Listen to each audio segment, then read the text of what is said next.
അയോധ്യയിലേക്ക് ഒന്ന് പോവുകയാണ്. ശക്തമായ സുരക്ഷയാണ് അയോധ്യയിൽ ഒരുക്കിയിരിക്കുന്നത്. നാളെ പ്രാണപ്രതിഷ്ഠ നടക്കാനിരിക്കുന്ന സാഹചര്യത്തിൽ രാധാകൃഷ്ണൻ ഇപ്പോൾ തത്സമയം ചേരുന്നുണ്ട് അയോധ്യയിൽ നിന്ന് പുതിയ വിവരങ്ങളുമായി. ആർക്കെ വലിയ സുരക്ഷ ഇതിനോടകം തന്നെ അയോധ്യയിൽ ഉണ്ടല്ലോ. ഇന്ന് എന്തെങ്കിലും പ്രത്യേക പൂജകളോ ചടങ്ങുകളോ ഒക്കെ ഉണ്ടോ ആർക്കെ അവിടെ?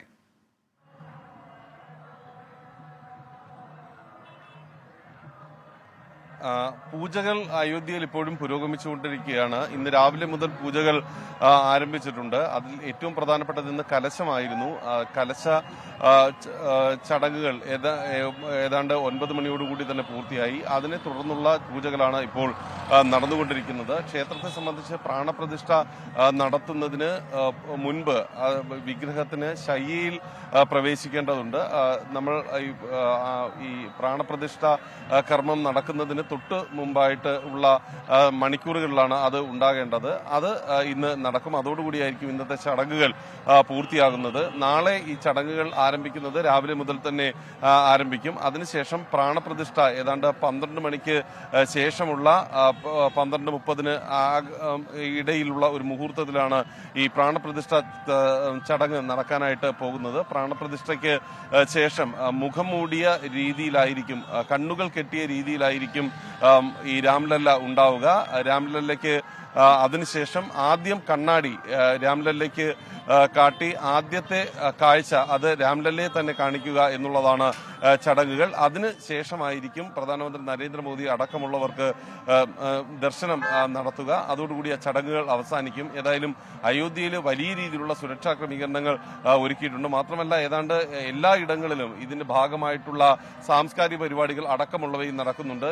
ഈ ദൃശ്യങ്ങളിലൊക്കെ കാണാം എത്രത്തോളം ആളുകൾ ഇവിടേക്ക് വന്നുകൊണ്ടിരിക്കുന്നു എന്നതിനെ കുറിച്ച്. ഞാനീ നിൽക്കുന്ന മേഖലകളിലടക്കം വലിയ നിയന്ത്രണങ്ങളൊക്കെ ഇന്നലെ പ്രഖ്യാപിച്ചിരുന്നെങ്കിലും ആ നിയന്ത്രണങ്ങളൊന്നും ഫലവത്താകുന്ന വിധത്തിലല്ല ഇവിടേക്ക് വന്നുകൊണ്ടിരിക്കുന്ന ജനങ്ങളുടെ ഒരു വലിയ നിര.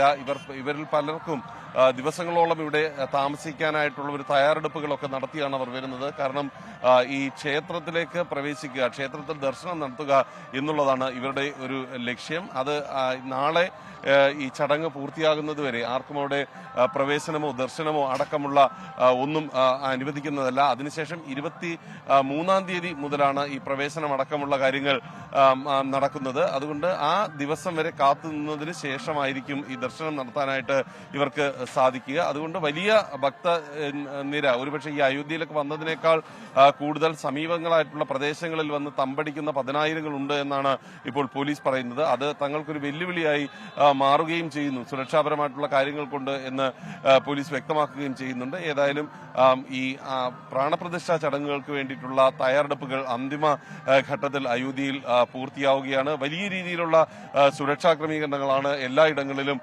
ഒരുക്കിയിരിക്കുന്നത്.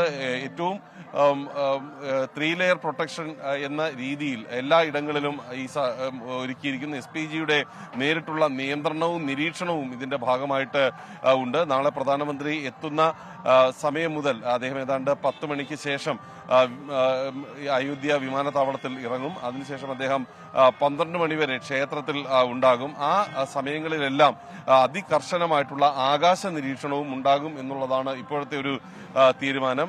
ഇതുമായി ബന്ധപ്പെട്ട് കഴിഞ്ഞ ദിവസങ്ങളിൽ 3 ഖാലിസ്ഥാൻ വാദികളായിട്ടുള്ള 3 പേരെ അറസ്റ്റ് ചെയ്തിരുന്നു. ഇവർക്ക് ഈ ഖാലിസ്ഥാൻ ഭീകര സംഘടനയുമായിട്ട് ബന്ധമുണ്ട് എന്ന വിധത്തിലടക്കം ആണ് പിന്നീട് പോലീസിന്റെ ഭാഗത്ത് നിന്ന് നിരീക്ഷണം ഉണ്ടായത്. ഈ ഒരു സാഹചര്യത്തിൽ പ്രത്യേകിച്ച് വളരെ ശക്തമായിട്ടുള്ള സുരക്ഷാ ക്രമീകരണങ്ങളാണ് ഏർപ്പെടുത്തിയിരിക്കുന്നത്. നഗരത്തിൽ ഇപ്പോൾ മാധ്യമങ്ങൾ അടക്കമുള്ളവർക്ക് വളരെ കൃത്യമായിട്ടുള്ള പരിശോധനകൾ നേരിടേണ്ടി വരുന്നുണ്ട്. അങ്ങനെ അയോധ്യയിലെ പ്രാണപ്രതിഷ്ഠാ ചടങ്ങുകൾക്ക് മണിക്കൂറുകൾ മാത്രം ഇനി ശേഷിക്കെ ശക്തമായിട്ടുള്ള സുരക്ഷാ ക്രമീകരണങ്ങളും ഒപ്പം അവസാന ഘട്ടത്തിലുള്ള ഒരുക്കങ്ങളും നടക്കുകയാണ്. ഉന്മേഷ്.